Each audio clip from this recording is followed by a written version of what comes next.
Hey foodies, welcome to liveloveloverecipes.com. இன்னைக்கு நம்ம சேனல்ல நம்ம பார்க்க போற ரொம்பவே ஸ்பெஷலான ரெசிபி என்னன்னு பார்த்தீங்கன்னா ஒரு சூப்பரான பீன்ஸ் பருப்பு உசிலி எப்படி செய்யறது அப்படின்றது தான். பருப்பு உசிலி எல்லாருக்குமே ரொம்பவே பிடிச்சமான ஒரு சைட் டிஷ் ரெசிபி தான். ஆனால் என்ன இது செய்கிறதுக்கு கொஞ்சம் டைம் டேக்கிங் ப்ராசஸ் தான்.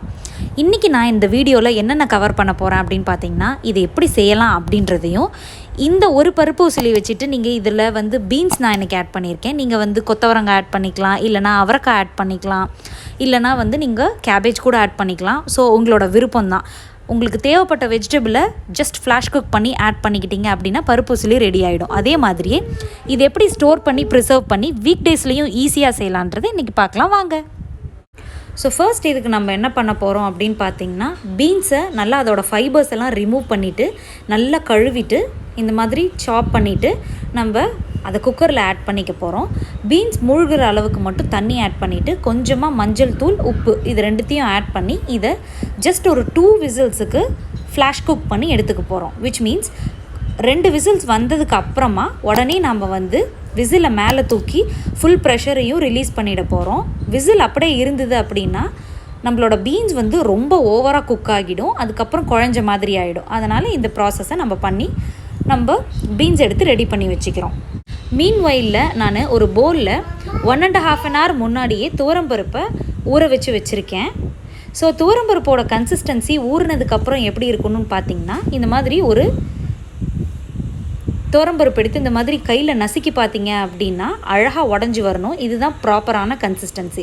இந்த கன்சிஸ்டன்சிக்கு உங்கள் துவரம்பருப்பு வரல அப்படின்னா நீங்கள் இந்த பருப்பு உசிலி செய்ய ஸ்டார்ட் பண்ணவே கூடாது. A big no. இப்போது ஒரு மிக்ஸி ஜாரில் நம்ம துவரம்பருப்பை ஊற வச்சுருந்தோம் இல்லையா, அதில் சுத்தமாக ஒரு சொட்டு கூட தண்ணி இல்லாமல் நல்லா வடிகட்டிட்டு அதை மிக்ஸி ஜாரில் ஆட் பண்ணிக்க போகிறோம்.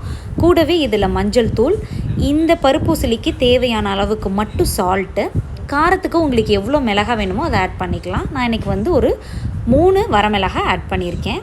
கூடவே கொஞ்சமாக பெருங்காயத்தூள் ஆட் பண்ணிக்கோங்க. இப்போது இதை நம்ம அரைச்சிட்டு வந்துடணும். நல்லா கொரகொரனே அரைச்சிக்கோங்க. இந்த மாதிரி அழகாக ஒன்றும் பாதியமாக கொரகொரன்னு அரைச்சிக்கிட்டு மறுபடியும் அது பவுலில் ஆட் பண்ணிக்கலாம். இதில் ஒரு 1 டேபிள் ஸ்பூன் அளவுக்கு ஆயில் ஆட் பண்ணி எல்லாத்தையும் நல்லா கலந்து விட்டுருங்க. இப்போது ஆயிலோட எல்லாம் மர்ஜ் ஆனதுக்கு அப்புறமா இதை நம்ம என்ன பண்ண போகிறோம் அப்படின்னா இந்த மாதிரி இட்லி தட்டில் கொஞ்சமாக ஆயிலை க்ரீஸ் பண்ணிவிட்டு நம்ம எடுத்து ரெடி பண்ணி வச்சுருந்தோம் இல்லையா பருப்பு, அந்த பருப்பை இந்த மாதிரி வடை ஷேப்பில் தட்டி இதில் நம்ம வச்சுட போகிறோம்.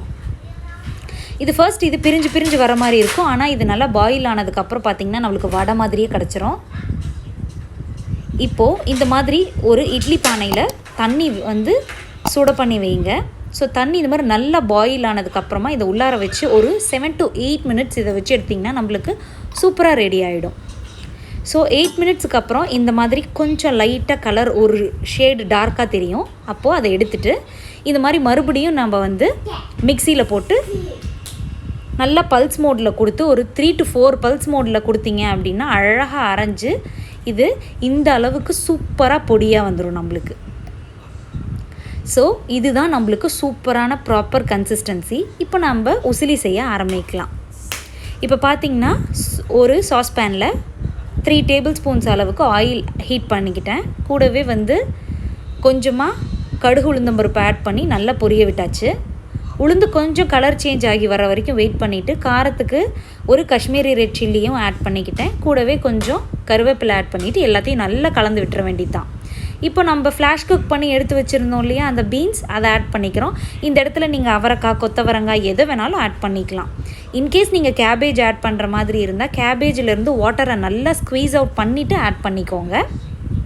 இப்போ இதெல்லாம் நல்லா கலந்து விட்டுட்டு இப்போது நம்ம செஞ்சு வச்சுருந்தோம் இல்லையா பருப்பு உசிலி, அந்த பருப்பை மட்டும் இதில் ஆட் பண்ணிக்க போகிறோம். உங்களுக்கு எவ்வளோ தேவையோ அவ்வளோ ஆட் பண்ணிக்கலாம். பட் யூஸ்வலாக எப்படின்னா எந்த அளவுக்கு நீங்கள் காய் எடுத்துருக்கிறீங்களோ அந்த அளவுக்கு அந்த பருப்பும் இருந்தது அப்படின்னா ரொம்ப யம்மியாக இருக்கும். அதனால் கண்டிப்பாக அந்த மாதிரி பண்ணுங்கள். இப்போது இதில் நல்லா குக் பண்ணியாச்சு. ஓகேவா? இது கொஞ்சமாக இதுக்கு தேவையான அளவுக்கு மட்டும், அதாவது பீன்ஸுக்கு தேவையான அளவுக்கு மட்டும் சால்ட் ஆட் பண்ணிவிட்டு இதை ஒரு ஃபியூ மினிட்ஸ் குக் பண்ணிவிட்டு எடுத்துட்டிங்க அப்படின்னா நம்மளோட பீன்ஸ் பருப்பு உசிலி ரெடி ஆகிடும். பருப்பு உசிலி செய்கிறத 2 ப்ராசஸாக பிரிச்சுக்கலாம். ஒன்று இந்த பருப்பெல்லாம் கிரைண்ட் பண்ணுறது, இன்னொன்று பீன்ஸை வந்து ப்ரிப்பேர் பண்ணி வைக்கிறது. ஸோ பருப்பெல்லாம் நான் தேவையான அளவுக்கு இதில் ஆட் பண்ணதுக்கப்புறமா என்கிட்ட இவ்வளோ பருப்பு மிச்சம் இருக்குது. ஸோ இதை நான் என்ன பண்ணுவேன் அப்படின்னா, ஒன்று ஜிப்லாக் பேக் இல்லைனா ஏர்டைட் கண்டெய்னரில் போட்டு ஃப்ரீசரில் வச்சுருவேன்.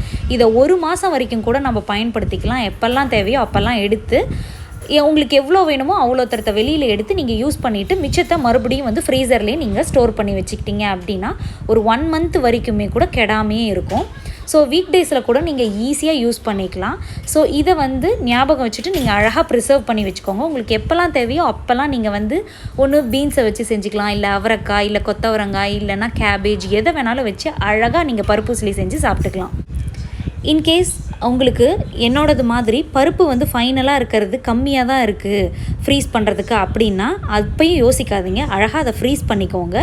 அடுத்த வாட்டி எடுத்து செய்யும்போது என்ன பண்ணுங்கன்னா, இப்போது எந்த அளவுக்கு நம்ம வந்து பருப்பு எடுத்துருக்குறோமோ அந்த அளவுக்கு நம்ம பீன்ஸ் சேர்த்துருக்கோம் இல்லையா, அதுக்கு பதிலாக எந்த அளவுக்கு பீன்ஸ் சேர்த்துருக்குறீங்களோ அதில் கொஞ்சமான அளவு உங்கள்கிட்ட இருக்கிற அளவுக்கு பருப்பு ஆட் பண்ணிக்கோங்க. கூடவே வந்து ஒரு 4 to 5 டேபிள் ஸ்பூன்ஸ் அளவுக்கு தேங்காய் ஆட் பண்ணி செஞ்சிங்கனாலும் இது ரொம்ப சூப்பராக இருக்கும். ஸோ கண்டிப்பாக இந்த ரெசிபியை நீங்களும் ட்ரை பண்ணி பார்த்துட்டு எப்படி வந்ததுன்றதை கமெண்ட்ஸில் சொல்லுங்கள். இந்த ரெசிபி உங்களுக்கு பிடிச்சிருந்ததுன்னா மறக்காமல் நம்ம சேனலை சப்ஸ்கிரைப் பண்ணுறதோட மட்டும் இல்லாமல் உங்கள் ஃப்ரெண்ட்ஸ் அண்ட் ரிலேட்டிவ்ஸ்க்கும் ஷேர் பண்ணுங்கள். தேங்க்ஸ் ஃபார் வாட்சிங்.